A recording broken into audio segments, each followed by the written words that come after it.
히브리서 3장.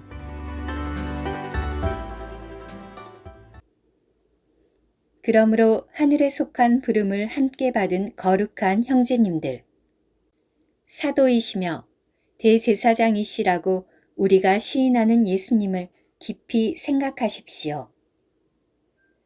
예수님은 모세가 하나님의 온 집에서 신실했던 것처럼 자기를 세우신 분께 신실하셨습니다.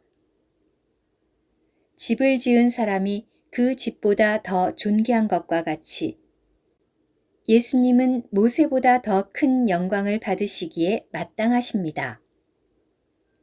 집마다 지은 이가 있지만 만물을 지으신 분은 하나님이십니다.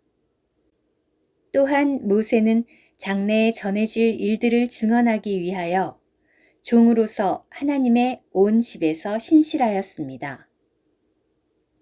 그러나 그리스도는 하나님의 집을 다스리시는 아들로서 신실하셨습니다. 우리가 소망 때문에 생긴 담대함과 자랑을 끝까지 굳게 잡는다면 우리가 하나님의 집인 것입니다. 그러므로 성령께서 말씀하시는 대로입니다. 오늘 너희가 그분의 음성을 듣거든 그분을 놓여우시게 하던 것처럼 광야에서 그분을 시험하던 날처럼 너희 마음을 굳어지게 하지 마라. 거기서 너희 조상들은 나를 시험하여 떠보았고 40년 동안이나 나의 일을 지켜보았다. 그래서 나는 그 세대에 대하여 언짢아 하며 말하였다. 그들은 항상 마음이 빗나가서 나의 길을 알지 못하였다. 내가 진노하여 맹세한 것처럼 그들은 결코 나의 안식에 들어오지 못할 것이다. 형제 여러분, 여러분 중에 아무도 불신의 악한 마음을 품고 살아계신 하나님에게서 떨어져 나가지 않도록 주의하십시오. 오늘이라고 일컬어지는 동안에 여러분은 매일 서로 권유하여 여러분 중에 아무도 죄의 속임수에 빠져 마음이 굳어지지 않도록 하십시오. 우리가 처음에 가진 확신을 끝까지 굳게 붙잡는다면 우리는 그리스도의 동반자들이 될 것입니다. 성경에 오늘 너희가 그분의 음성을 듣거든 그분을 놓여오시게 하던 것처럼 너희 마음을 굳어지게 하지 마라 라는 말씀이 있는데 그 말씀을 듣고서도 그분을 경노하게 하던 사람이 누구였습니까? 모세의 인도로 이집트에서 나온 모든 사람이 아니었습니까? 또 하나님께서 40년 동안 누구를 언짢아 하셨습니까? 죄를 지어 그들의 시체가 광야에서 뒹굴던 사람들이 아니었습니까? 또 하나님께서 누구에게 그분의 안식에 결코 들어가지 못할 것이라고 맹세를 하셨습니까?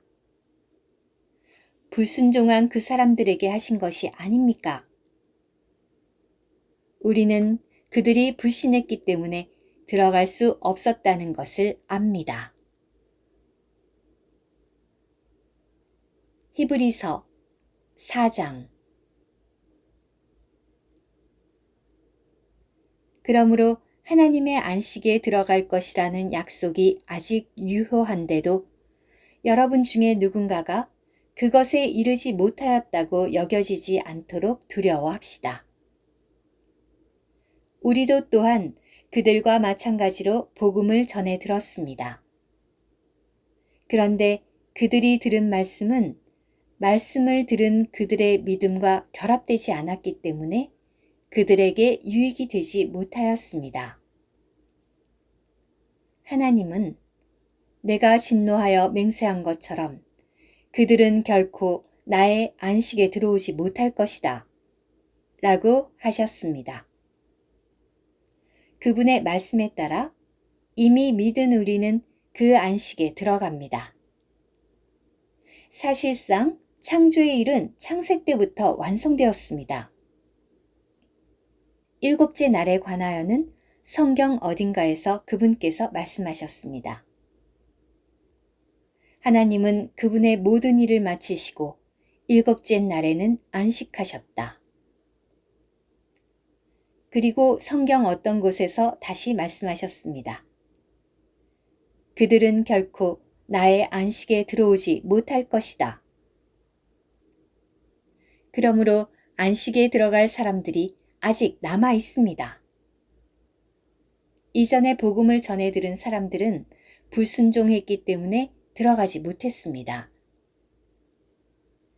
하나님은 오랜 세월 후에 다윗의 글에서 다시 어떤 날을 정하시어 오늘이라 하시고 전에 언급된 대로 오늘 너희가 그분의 음성을 듣거든 너희 마음을 굳어지게 하지 마라 라고 하셨습니다.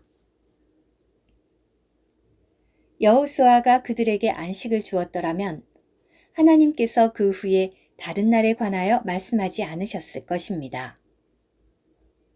그러므로 하나님의 백성에게 안식일의 안식이 남아 있습니다. 하나님께서 그분 자신의 일을 마치시고 안식하신 것처럼 하나님의 안식에 들어간 사람은 그의 일을 마치고 안식합니다. 그러므로 우리는 불순종의 본을 똑같이 따르다가 넘어지는 사람이 없도록 그 안식에 들어가기를 힘써야 합니다. 왜냐하면 하나님의 말씀은 살아있고 효력이 있으며 양날이 선 어떤 칼보다 더 날카로워서 혼과 영, 그리고 관절과 골수까지 찔러 쪼개고 심지어 마음의 생각과 의도도 분별해낼 수 있기 때문입니다. 하나님 앞에 드러나지 않는 피조물은 하나도 없고 모든 것이 하나님 눈에는 벌거벗은 채로 드러나며 우리가 그분께 계산해야 할 것입니다. 그런데 우리에게는 하늘들을 통과하신 위대한 대제사장이신 하나님의 아들 예수님께서 계시니 우리가 시인한 것을 굳게 붙잡도록 합시다. 우리의 대제사장은 우리의 연약한 느낌을 공감하지 못하시는 분이 아니십니다. 그분은 모든 점에서 우리와 마찬가지로 유혹을 받으신 분이시지만 죄는 없으십니다. 그러므로 우리가 긍휼을 받고 은혜를 입어서 때맞추어 도움을 얻기 위하여 은혜의 보좌 앞에 담대히 나아갑시다. 오늘의 말씀 한 구절, 히브리서 4장 12절. 왜냐하면 하나님의 말씀은 살아있고 효력이 있으며 양날이 선 어떤 칼보다 더 날카로워서 혼과 영, 그리고 관절과 골수까지 찔러 쪼개고 심지어 마음의 생각과 의도도 분별해낼 수 있기 때문입니다.